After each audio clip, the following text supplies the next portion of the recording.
When billionaires step out of the shadows, it's never for nothing. Something is happening in Indiana, something that feels bigger than basketball. The whispers started small, then grew louder. Steve Simon, the quiet billionaire who oversees Pacers sports and entertainment, is no longer content to sit behind the curtain. Insiders claim he's taken a hands-on role in the operations of the Indiana Fever. Who plays, who stays, who talks to the media. Nothing happens without his approval. Fans are calling it the Simon Takeover. And the timing couldn't be more suspicious because right around the time those whispers began, the team changed. Its energy changed. Even its identity changed. That's the line everyone keeps talking about, the one that supposedly sent shockwaves through the Fever organization.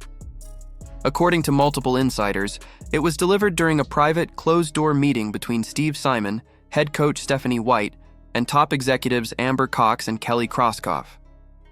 What followed, if true, explains everything. The tone in the building shifted overnight. Marketing suddenly revolved around Caitlin Clark. Practices were adjusted to maximize her style of play. Even access to players and coaches grew tighter, with every decision reportedly running through Simon's office. What had once been a balanced, team-first culture started looking more like a corporate campaign centered on one player. And if the reports are accurate, that's exactly what Simon wanted.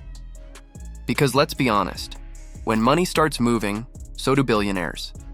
Caitlin Clark isn't just a basketball player. She's an economy. She's the reason the Fever went from empty seats to sold-out arenas. She's why networks fight to broadcast Indiana games, why merchandise flies off shelves, and why the WNBA finally finds itself trending every other night. Her impact isn't a theory, it's a financial fact.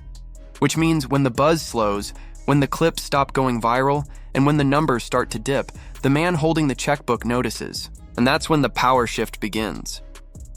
According to rumors circulating among podcasters and insiders, Simon's next move after the so-called CCT meeting was cold, calculated, and entirely predictable. He allegedly ordered a review of all major leadership positions within the Fever organization, a quiet audit designed to determine who was aligned with the new direction and who wasn't.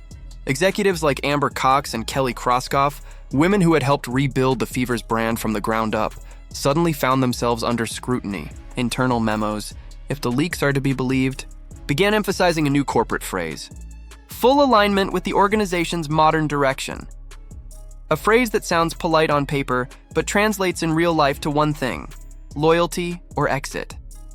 Steve Simon doesn't raise his voice.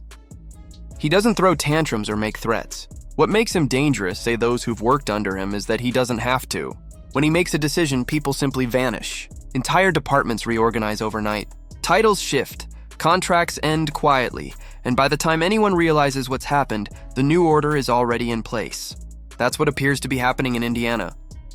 The rumors suggest Simon isn't just reshaping the Fever, he's reshaping the entire hierarchy of Pacers sports and entertainment, placing Caitlin Clark at the top of the pyramid.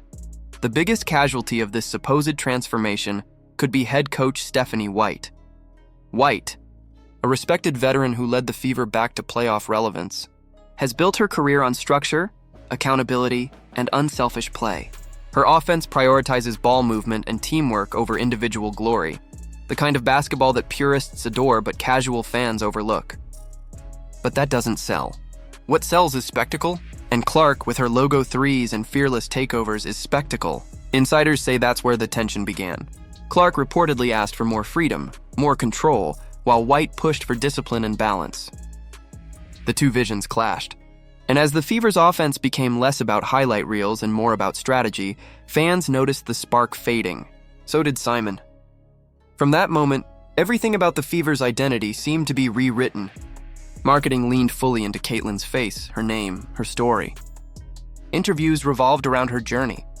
Every headline, every post, every promotional photo screamed one thing: Caitlin Clark is the brand. It wasn't long before speculation grew that White's job was in jeopardy. Some fans have even theorized that Simon already has her replacement in mind. Someone from Iowa, perhaps, who understands how to build an offense around Clark's talents. Others believe he'll recruit a younger assistant coach who knows how to translate superstardom into strategy. Whatever the truth is, one fact remains. When billionaires decide to rebuild, they don't do it halfway. All of this might sound like gossip, until you follow the money. Since Clark's arrival, sponsorships have poured into the Fever organization like never before. Brands like Nike, Wilson, and local Indiana corporations have rushed to sign deals. Ticket sales tripled. Merchandise sold out in hours.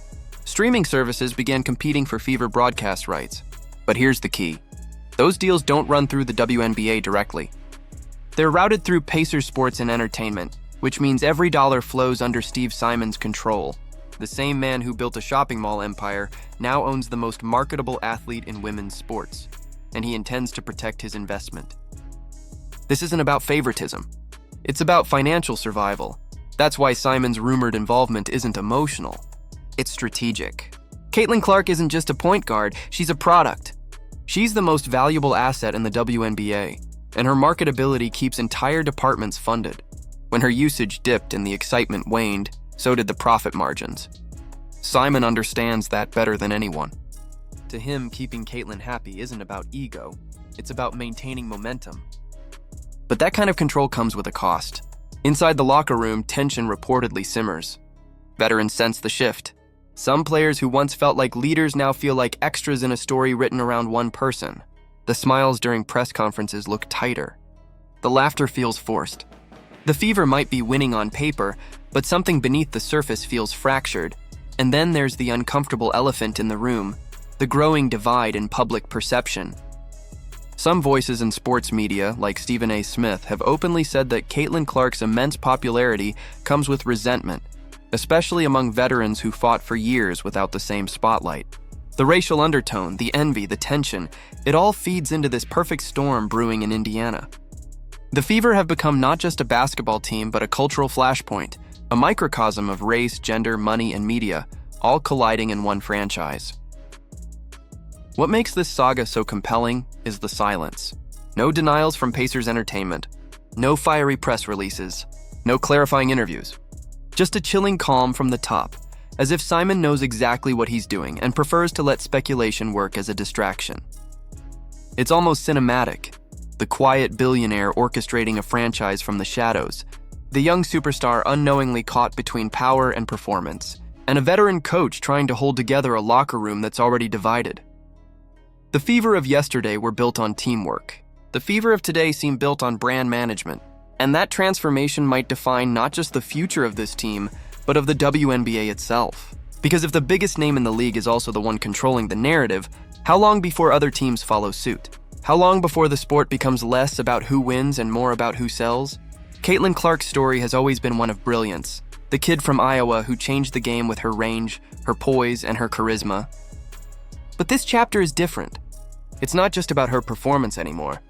It's about the forces surrounding her, shaping her, maybe even exploiting her. Because when billionaires and prodigies share the same stage, the stakes aren't measured in points. They're measured in power.